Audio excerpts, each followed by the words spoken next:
How to block unknown callers on iPhone. Hello everyone, I am Vishaka and welcome to our channel. I will take you through the step-by-step process on how to block unknown callers on iPhone.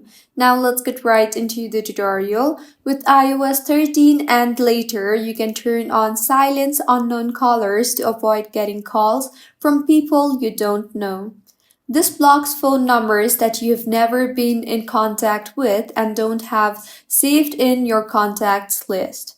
So go ahead and launch the settings application on your device. Scroll down and tap on the phone option and further go ahead and tap on the silence unknown callers option. Now, toggle on the button for silence unknown callers. With this, calls from unknown numbers will be silenced, sent to voicemail and displayed on the recent list.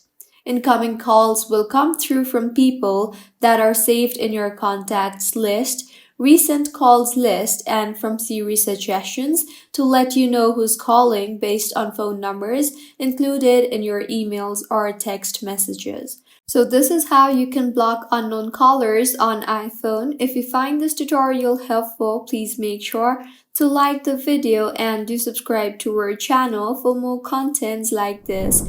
Thank you for staying with us until the end.